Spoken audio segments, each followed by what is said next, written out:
presented by Prize Picks. Get $50 instantly when you play your first $5 and you use the promo code WELCOME. Welcome to Light Years, a trade deadline edition of Light Years. Andy Lou, I do not know how many acquisitions the Giants will make before the end of the trade deadline, but I was joking with you. What happens first? We get a Kuminga, we get a Warriors signing, or the Giants make a trade at the deadline, and Giants won. Yeah, at least there is a deadline for the Giants. They were forced to win. They've traded some guys away. It feels like they've picked a direction. For the Warriors, we are going to be waiting until end of September, Sam. I saw that Kuminga's not going to play in the Afro basket, so he just that was going to happen in mid-August. So I'm kind of sitting here saying that kind of was a soft deadline. Nope. Kuminga is happy to sit and wait. The Warriors are happy to sit and wait. I don't know if you feel otherwise, but we're going to be staring at each other talking for some time now, for some time to go here. Every morning I've been putting up a new picture of some hotel furniture. Good chairs. And people ask me, how many of these do you got? And I'm like, I'm bunkered down. I'm ready to do this for another 100 days. Got a Rolodex full. So don't think you can beat me, Joe Lacob. I can keep going. I can do this much longer than you. I guess fortuitous timing. We already said we were going to record today, and then the latest round of Slater and Shams leaks on the Kuminga stuff comes out. I guess before we get into the specifics of it, my take on this is because we had something like this about a week ago, right? It was about a week ago. Mm-hmm. And now it's coming out again. And every time it comes out, there's a little more detail. It's a little more aggressive. A little more truth is being revealed each time. I would say for you and for me and for most of the listeners, it's mostly confirmation bias to what we knew or what we felt we knew for months on end. He doesn't want to come back. They want to trade him for value while also recognizing that he doesn't have a ton of value. He has a lot of hard feelings towards the organization. If you peel those back, he kind of sounds entitled, like his feet aren't touching the ground. I mean, none of this stuff is new. It's just finally getting said more concretely than, 3 months ago when you and I would say stuff like this and people are like, you don't know that that's true. You don't know that's just like, oh, buddy, I know that that's true. I think I don't know why I turned this into a victory lap of me against a bunch of like weird and on replies that annoy me, but that's what I just did for no reason.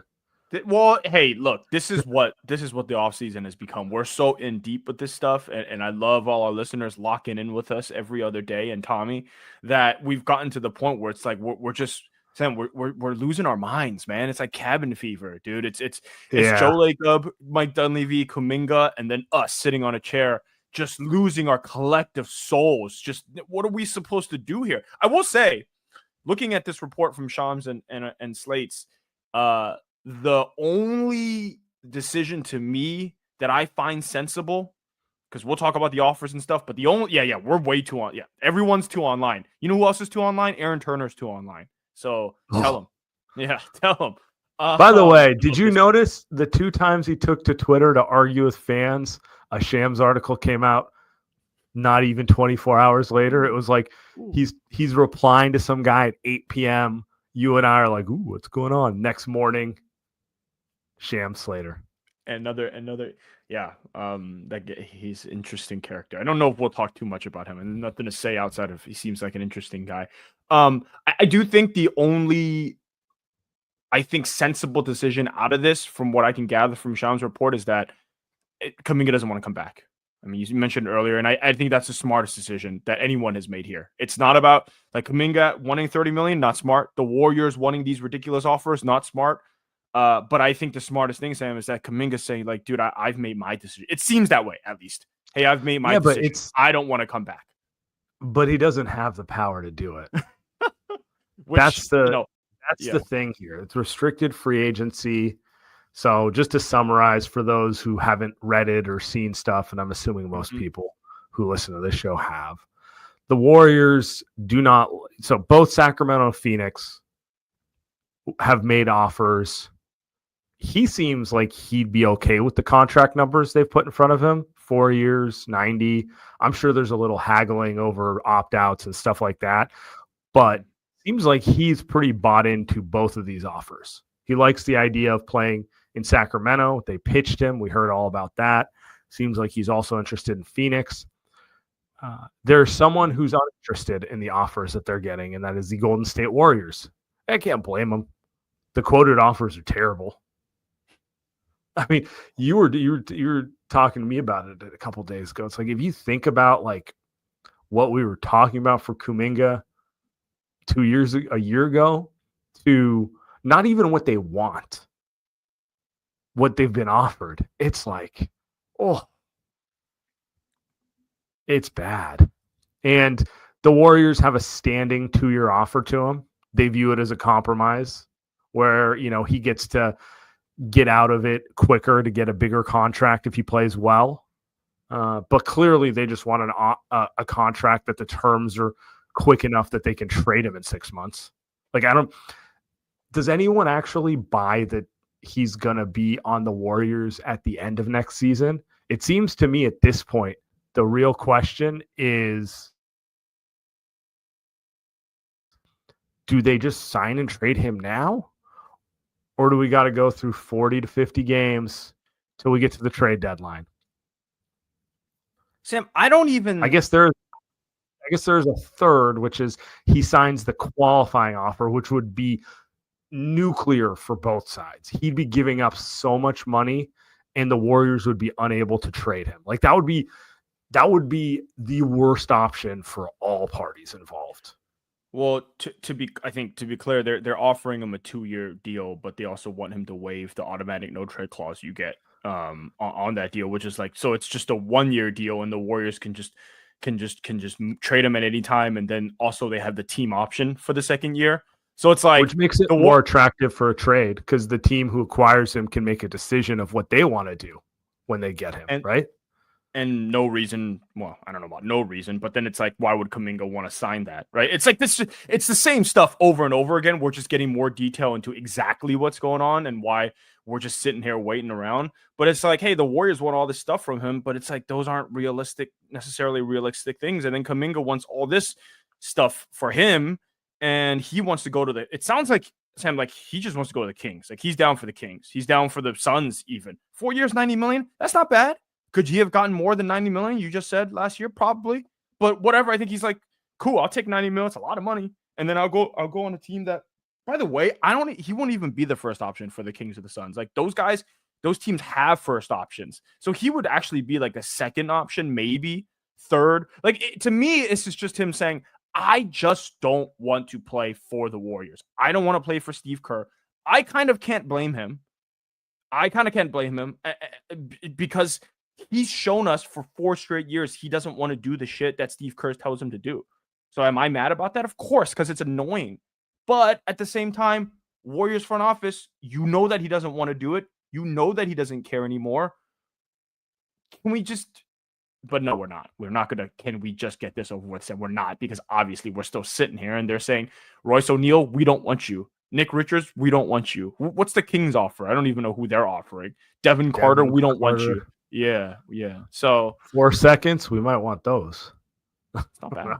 It's like it's just, yeah, like the frustrating part about this is the Warriors want a player who they feel like can be in their closing lineup, but they've done everything they could possibly do to make him unvaluable to the rest of the league. Like, they missed their window on the entire thing. I don't know what else you get to say. Like, every time we do this, I have people complaining about how Steve Kerr bungled the situation. Maybe he did. I will say this about Steve. He's been consistent since day one about what he wants. For better or worse, he's told you exactly what he wants. Where is the leadership in the room? Where's the front office being like, Steve, you need to be more flexible, or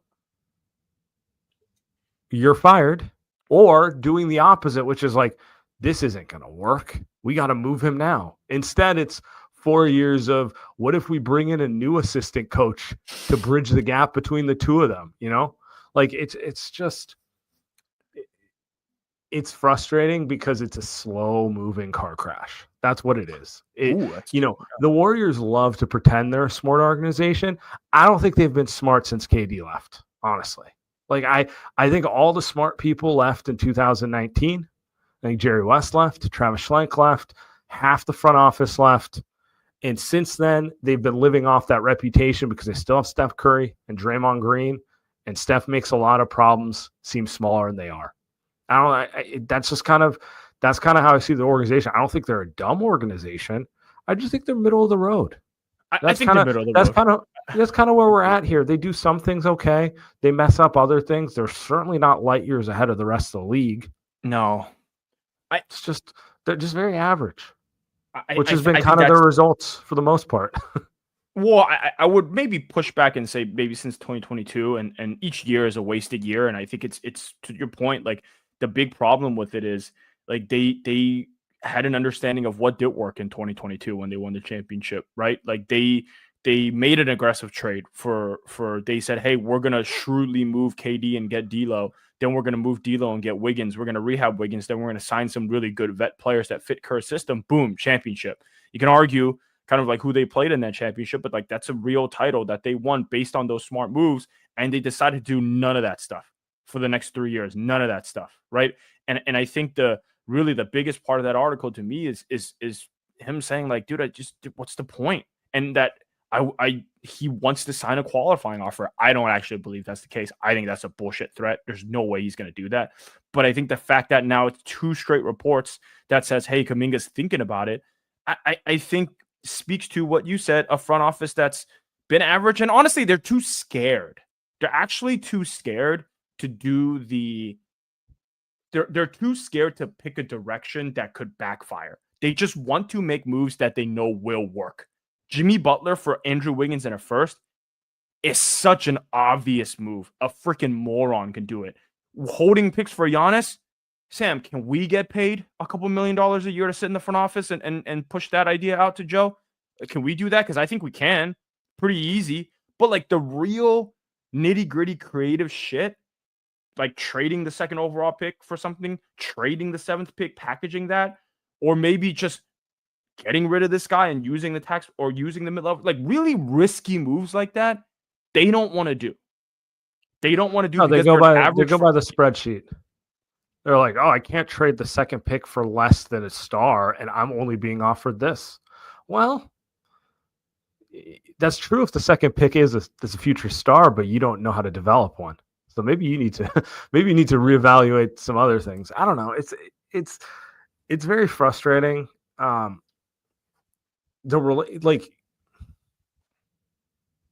It's frustrating because you could see it ending up here, Yeah. And it's like, so now we have both sides trying to regain leverage. To your point, yeah, Kuminga's leaking that he's going to take the qualifying offer. I do not believe he will.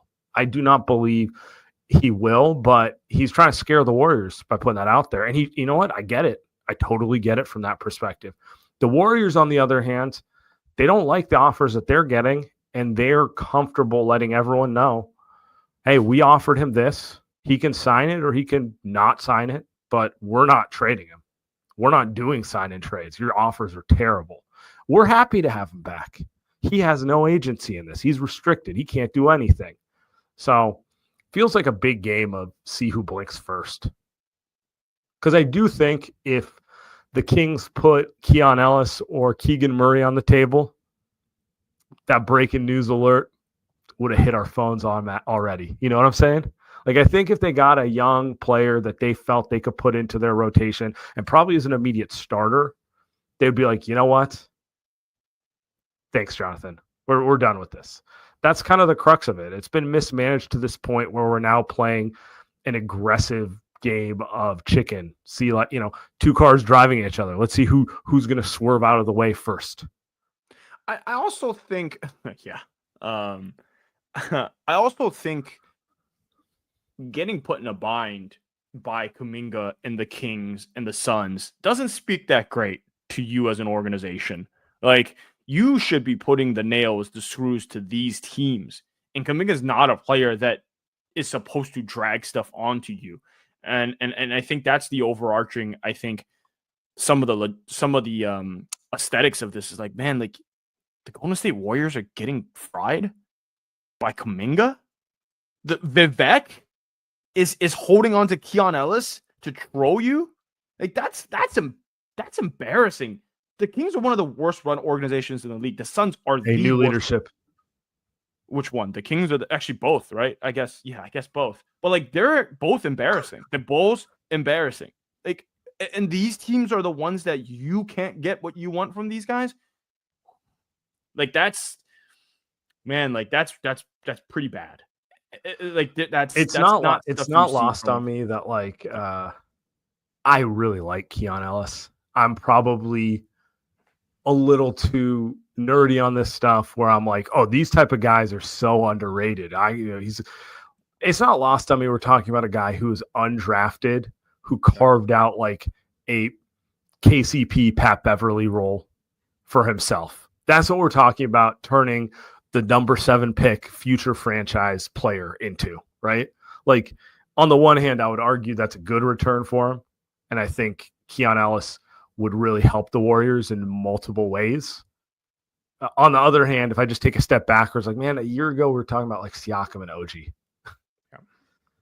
Yeah. And it's just, when you take like the 360 view on it, you're just like, cool.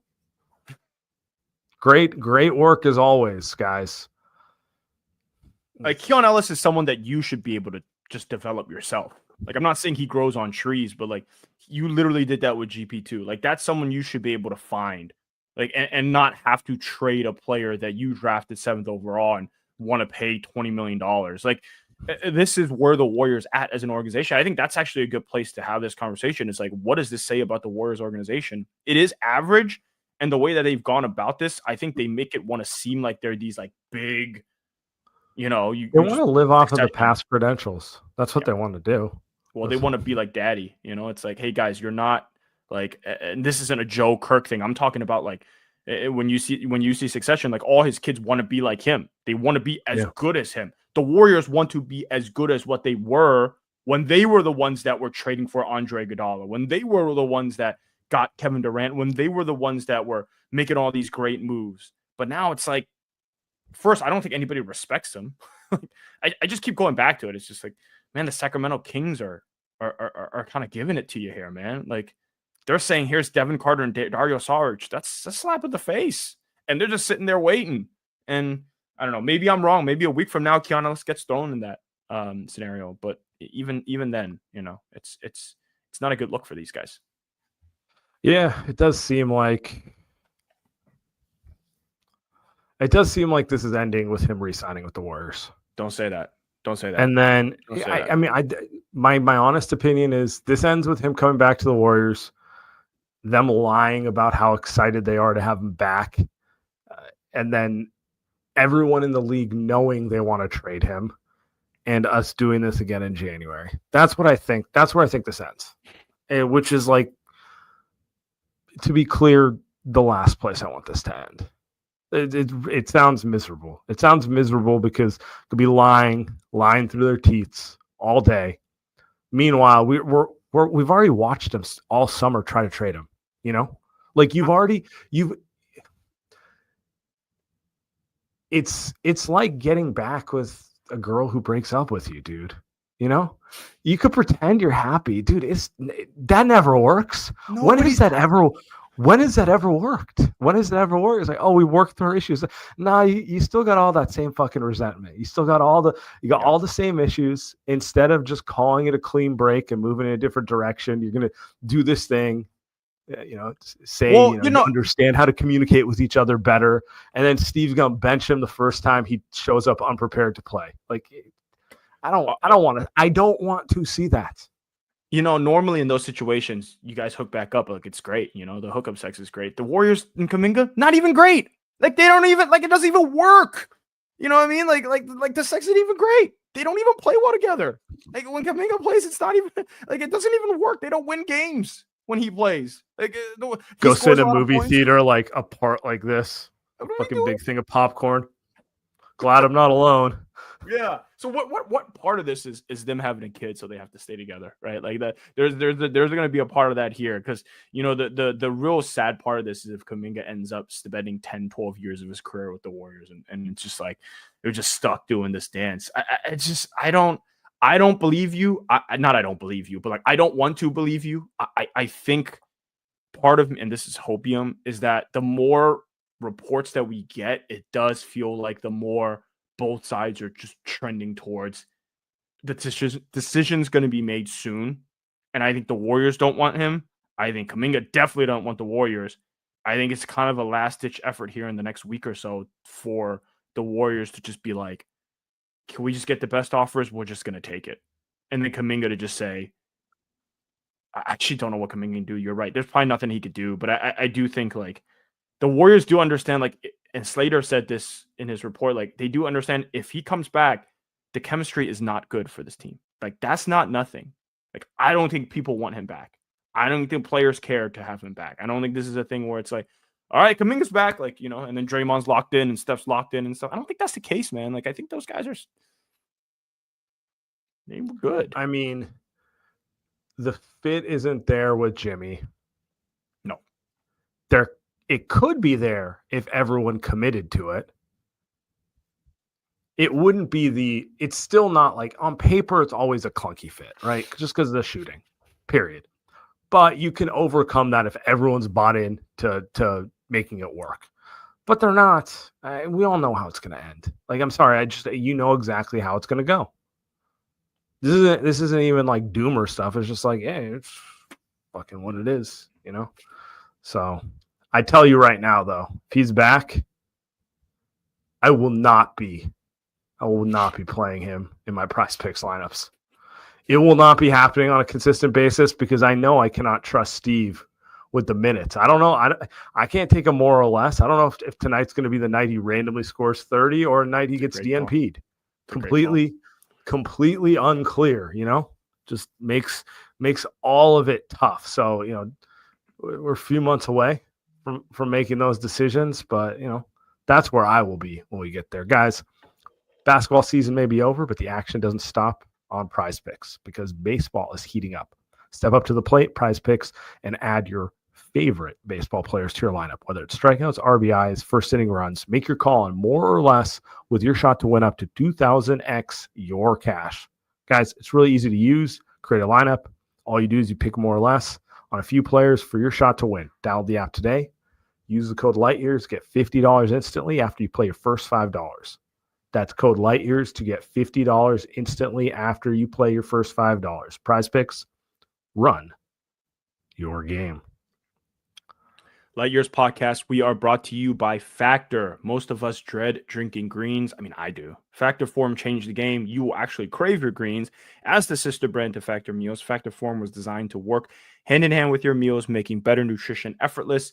Daily Greens is a greens powder by Factor Form you'll look forward to drinking. Just one scoop delivers 100% of your daily nutrients, filling nutrient gaps, supporting whole body health, and helping you feel your best. Daily Greens by Factor Form. That's my stuff right there. You don't got to like worry about eating like a bunch of bites of some green stuff that you generally don't like the taste of, which is exactly how I operate. What I do is I just put the powder form of this Daily Greens by Factor Form and just throw it into some water into a bottle and just chug it. And I'm done. Literally 30-second process. I get all I need from a nutrient perspective with these guys. They're made from real vegetables. They're packed with a whole serving of kale and spinach. They don't taste like it either, which is great. In a blind taste test, Daily Greens ranked number 1 in taste, texture, and aroma, beating out the biggest names in the industry. The Daily Greens, Factor Form's Daily Greens, is packed with prebiotics, probiotics, adaptogens to support gut health and reduce bloating. It's the best in the market. 88% of users experience improved digestion and gut health. So start your day right with Daily Greens by Factor Form at factor75.com/lightyears to get 40% off plus free shipping on your first order. That's factor75.com/lightyears for 40% off plus free shipping. Factor75.com/lightyears. All right. I think one of the more interesting things about this latest round of leaks is it does seem like the number is going to be 20. It's not going to be 30. You can say you want 30 as much as you want. It's not going to be 30. 20 even sounds like a stretch in some imagination, but that seems to be like where he is going to land.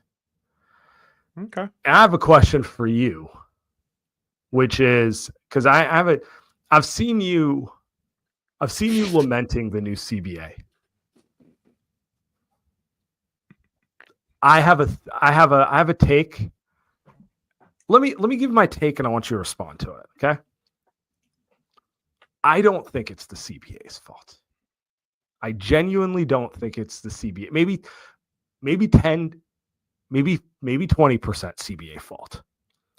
I think this is something that has been happening for the last 5 to 7 years, which is the front offices now are all too smart. And when I say smart, I don't mean like actually smart. I mean, they're all married to their spreadsheets and quants now. It's like baseball. And so I think teams are less and less likely to gamble on talent that maybe has not talent that has not shown impact versus impact that is shown. What I'm basically getting at is teams are very willing to spend 25 mil on Alex Caruso, very willing to spend 20 mil on Jabari Smith, on these role players. But what's disappearing is the ability to just no one's willing to pay for scorers who don't do anything else anymore. I think that's 100% a function of a bunch of Moneyball types now running front offices. So I don't disagree with you because I know we've had this conversation before, but now to put it in a new tint, because we just talked about this, I think this is pretty applicable, is that if I were, because I'm a Warriors fan, we're all Warriors fan, everyone listening is a Warriors fan, because we want the Warriors to have the advantage. Some Warrior haters who listen to laugh. Actually, a lot of Andy and Sam haters that listen to laugh, that's for sure. Shout out to them. Appreciate the love. I think if I'm rooting for the Warriors and I want them to succeed in this new CBA environment, given that we just said they're an average front office, I blame the CBA because I don't think they're smart enough to put together a team using the type of method that you're talking about. Do I believe that Sam Presti is going to be able to draft the right players, develop the right players, prioritize the right skill sets, and pay the right people? Absolutely. I believe Sam Presti can do it. Do I believe that the Lakers can do it? I don't. And so to me, like, I would prefer the old model where, hey, maybe the Warriors can just outspend guys. You remember our guy Windy? You know what I mean? The what did he call it? Checkbook wins. You remember checkbook wins when the Warriors paid like $500 million in 2022 in luxury taxes and won the championship? Like, I would prefer that model because the Warriors have an obvious advantage is that Joe wants to pay. But if we're going to what you're talking about, where like, man, like the Milwaukee Brewers they excel. They could fucking hire smart people. That would be great. Well, those guys are gone, and I don't know where those guys are, where they're gonna find new guys like that, right? But like, man, the Brewers like one of the best teams in the NL, and they lose money. Like the A's, I mean, the A's aren't good anymore, but for a long time they would not spend any money and would be really good. You know this, and so it's like, and I like it when the Giants can make a trade for a guy like Devers because they're the only team that wants to pay money. Like that is cool to me. I want that to be the Warriors because the Warriors know how to spend money. What they don't know how to do is obvious. They don't know how to draft. They don't know how to identify talent. They don't know how to identify the skill sets that matter. Because if they did, Wiseman and Kuminga wouldn't be on this team, right? And I guess maybe I'm not disagreeing with you. I think it's just, to me, like the fear is that, like, hey, man, if we're going to go down this route that these teams have to be really smart, the Warriors ain't at the top of the list for me. Like, they ain't at the top of the list. I didn't think about it. I didn't think about it from that lens, but I can't disagree with you. It would be better for the Warriors if this didn't exist and they could just exert financial pressure. I get the logic. I don't disagree with you. I don't disagree with you there. I I don't know. I feel like the CBA is, well, I just feel like basketball in general is trending in the same direction all the other sports are, which is big business, a lot of quants determining value. Some teams are more hardline about it than others, but everyone's basically in the same ballpark on it. I don't know if it's a good or a bad thing, to be honest with you. It certainly seems like a bad thing for the Warriors in the short term. I can give you that. I just think it's a thing at this point because it's like it seems to me like teams are, if you're an obvious star, you bet you might be a billionaire by the time you retire, you know? Yeah. That's and then everyone else, it's like excel at your role. And like if you're like the best glue guy in the league, you could be in 25, 35. Like you're gonna make a lot of money. Aaron Gordon, very well paid. OG Anunoby, very well paid. Alex Caruso, very well paid. Jalen Suggs. Those guys excel at what they do. What they do is not one-on-one scoring, but they're amazing at the things that they do. Well, and how about this? Like, if that's the case, then really the smartest teams are going to be the one that rises above like this, like tough environment. I'm saying it's a tough environment. I'm saying the CBA is a tough environment. You're saying otherwise, but I'm saying like, well, the smarter teams are going to take advantage of this stuff, right? And like, and it goes back to this again. Who are the teams that want to pay Kuminga $100 million right now? Who are the teams that want to do that? The Suns, the Kings, the Pelicans, the Bulls. Do any of those teams, do you feel like they're teams that are going to take advantage of this new CBA and excel? Like, have we seen historically that those 4 teams are the ones that are going to do it? Like we're already seeing like the dumb teams that are going to put themselves in a hole because they want to pay a guy like Kuminga. Now, fortunately, I guess the Warriors not. So, they're not as bad. Their front office is not as bad as the Kings, I guess. So maybe maybe we're happy about that. But like, I think that to your point, like that's the truth. Like if the Spurs for some reason want to Kuminga, I would be like, You know what I mean? Like the Spurs front office is pretty smart. Like they know what they're doing. If the Celtics or the Thunder wanted him, I'd be like, oh, it's a problem. But the Thunder passed on him in the draft. Yeah. Which is ironic because he has the skill set that the Thunder love. Makes you wonder what they knew. Well, I was gonna say they probably knew the mentals weren't there. I mean, they're obviously not there. That's why it's year 5 of the same shit. Yeah. How about we do on the money front? Let's pivot in a different direction. I mean, it's perfect timing. Do you see this? Warriors printing money. Wow. Revenues, so not valuation. And like far be it from me to be Mr. like, actually they're actually not making money, but like valuation is a theoretical. Yearly revenue is like actual money. Look how much more they're making than everyone right now. This is another reason it kind of sucks. Now you've kind of talked me into it. It's like they're now the richest team in the world and they can't even use it to their advantage. Yeah. Like not in a tangible way. It's cool. They can have the most state of the art like body tech. This is brutal. I mean, this is great. I'm curious to see like why. Like I would love to see a breakdown. Is it like they get a lot of fans, but like everybody gets a lot of fans.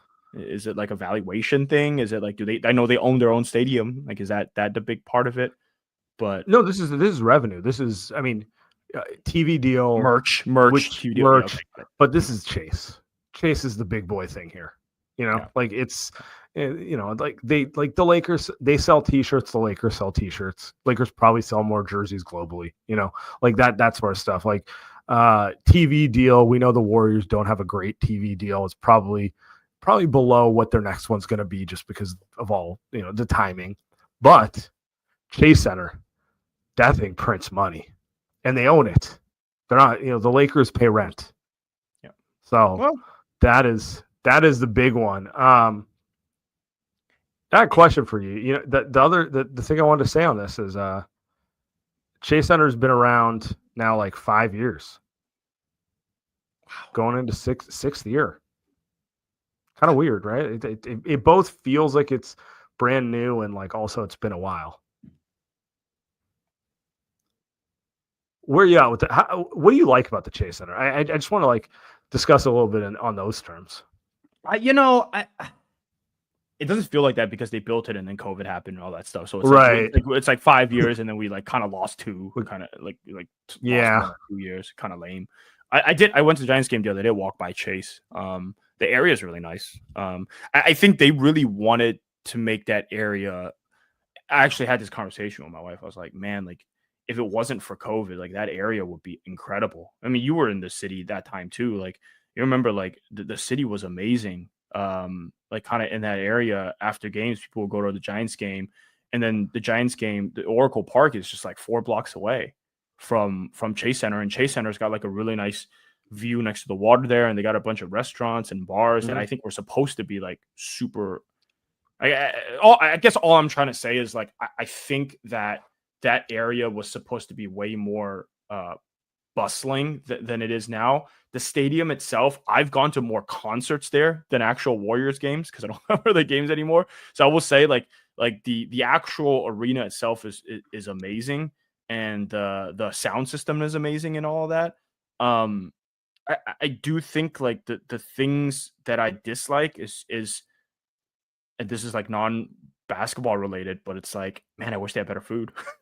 For the price you pay. Joe is charging us crazy amounts of money. This is why he's tops in revenue. They have good food. I think they have compared good food.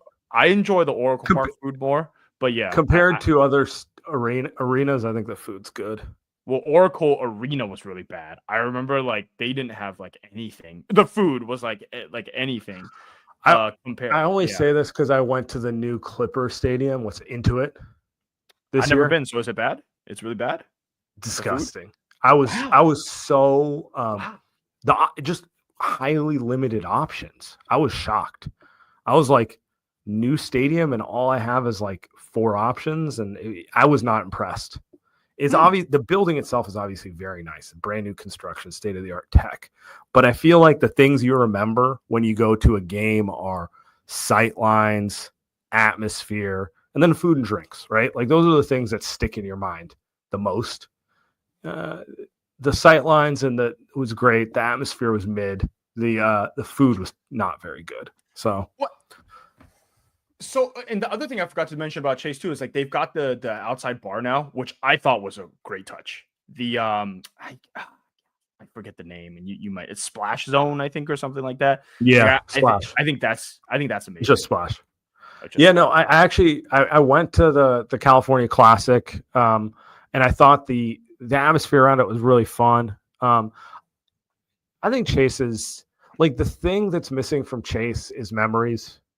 Oracle at a certain point, you're just like, man, I have so many gut memories in here. And if I had to be honest with you, the one thing I really wish they didn't do in Chase, which I think is always going to make it mediocre unless it's a huge game, I really wish they didn't put those billionaire bunkers in the lower bowl. You've always hated that. You've always hated because if the people who sit in them, look, you love basketball, but there's this like social incentive that if it's a January game against the Utah Jazz, like one that doesn't matter, you might find yourself inside the bunker for half the game just because like the game doesn't matter as much. And what that ends up doing is it makes the atmosphere on the court suck. What made Oracle awesome was a lot of things, but part of it being awesome was you didn't really want to do anything other than go. Like there wasn't anything for you to do in the arena that was so cool. You didn't need to go sit in your seat. If you make all these bells and whistles that keep people in these lounges and clubs, I'm not gonna be surprised if they're like they miss the third quarter because they go back there for halftime and someone pulls out a nice bottle of wine and there's a sommelier pouring it for you, and like you know what I'm saying? Like whatever. I can watch the game on the corner of the TV there. You make a much better point to me. Like that's a baseball thing. Because when you go watch a baseball game, right, you don't necessarily spend all the time in your seat because it's just the game's slow and it's an outdoor park. Oracle, like you spend like 30-40% of your time like getting food and getting beer. Like that's what you do. And I mean, you're right. Like you don't want to turn a basketball game into that. A basketball game, like people lock in. Like it's you got to be there. The plays matter. Now you're right. You're right. I do. The biggest thing though, yeah, is the first point you made. Is just we haven't had much in terms of the memories, because they had the playoffs this year at Chase, and it was great when they were good, right? Like I remember like kind of everyone was pointing out how crazy it was, and it's like, yeah, no shit. Also, the other thing I think people are going to want us to talk about, because you brought this topic up, people are going to want us to talk about and comparing it to Oracle and stuff like that. And I always make the same point. It's like, go watch the Valkyries game, and everyone's talking about how freaking loud it is at Chase Center during a Valkyries game. You know why? Because it doesn't cost $250 for a ticket to go to a Valkyries game. Like, you can just go and watch a game like it was watching the 2013 Warriors, stuff like that. So I think that's always been the point, man. Like, if you got to pay $300 a ticket, you're just only going to get guys that are in the billionaire bunkers. And if you can't get into the lower bowl for under $1,000, don't expect the lower bowl to sound super loud. You know? Yeah. Yep. Those are just the realities of it. It is. I was gonna say, what's the best basketball memory in Chase Center?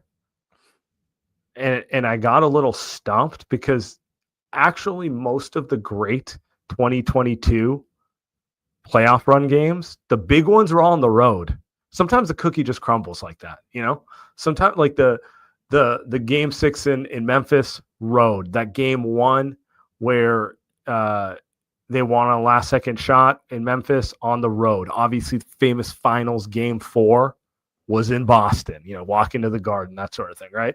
And then even the next year when Steph put 50 on the Kings, that was game 7 in Sac, you know? Cool moments, don't get me wrong. Amazing moments. They just didn't happen at Chase. Well, you know? it's we're looking for the great moments being Steph and or Clay. And so, like, the only ones I'm thinking about is like game 6 against Memphis, where Loon had 40 rebounds. Like, that was one, but yeah. Well, no, that was at home. It was at home. You're right. Yeah, that might be the Andrew one. Wiggins is Andrew Wiggins game 5 NBA Finals the greatest memory of Chase Center? That's where we're at. Is Andrew Wiggins? Steph broke the 3-point record. In New York. Yeah. Steph's career high was in Chase during COVID with no fans. Oh wow! Like the 63, I think. So it's just kind of like. Oh wow. I know I'm forgetting one. It's going to drive me insane right now, but like they've played some good games. Don't get me wrong, but it's just for whatever reason we haven't had, like, okay, I'll put it this way. I can remember a lot of Oracle games for this crew that happened in Oracle, you know? Yep. So I don't know. Maybe they can figure out maybe they can figure out the Kuminga thing and give us some moments this year. That'd be nice. Yeah, we're getting real Richard moments is what we're getting, buddy. That's what we're getting. I'm locked in for that. It's my guy. He's good. All right, man. I'll talk to you later.